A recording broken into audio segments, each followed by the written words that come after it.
Maka aneh banget ketika kita tahu bahwasanya awal mula konflik itu adalah kedatangan orang-orang Yahudi, Zionis, yang disponsori oleh orang-orang Inggris untuk jelas-jelas mereka membentuk the Jewish state atau negara Yahudi, lalu kemudian mereka datang ke sana, ini awal masalahnya, lalu kemudian awal masalah ini mau dijadiin sebagai solusi.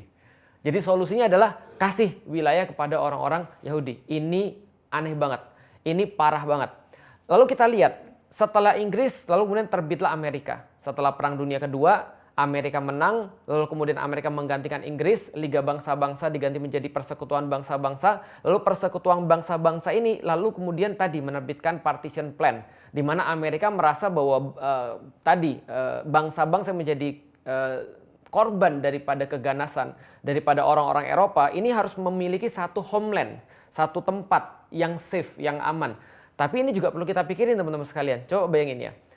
Coba kalau kita bayangin kita jadi Amerika.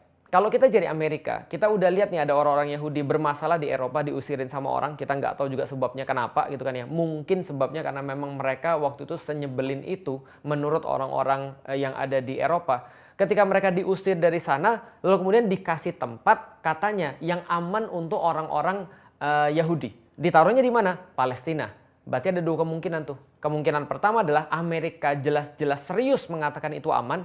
Artinya orang-orang Muslim dan orang-orang Arab dianggap aman bagi mereka. Itu kemungkinan pertama. Dan itu membantah sebuah teori bahwasanya orang-orang Israel senantiasa bilang, kami dibenci sama orang-orang. Kami merasa bahwa orang-orang jahat sama kami. Lah karena Amerika merasa tempat itu aman bagi mereka. Itu kemungkinan pertama. Kemungkinan kedua adalah Amerika memang sengaja nyari masalah dengan menempatkan orang-orang Zionis Yahudi di tempat yang sudah ada penduduknya.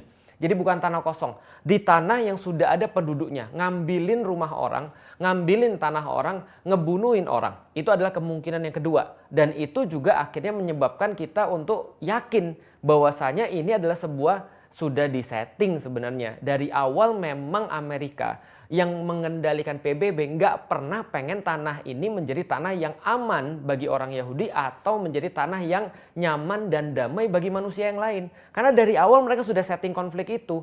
Ya siapa yang nggak ada konflik? Kalau antum misalnya, kalau Anda semua sebagai Pak RT, Anda merasa berkuasa, Anda ngambil orang-orang dari tempat lain, lalu Anda taruh salah satu rumah yang sudah ada penghuninya. Ya nggak mungkin nggak ada konflik. Itu pasti ada konflik. Jadi setting dari awal juga sudah begitu. By the way, lucu juga ya ketika orang-orang Israel bilang gini, kami ini adalah negara yang di tengah-tengah tetangga-tetangga kami yang membenci kami.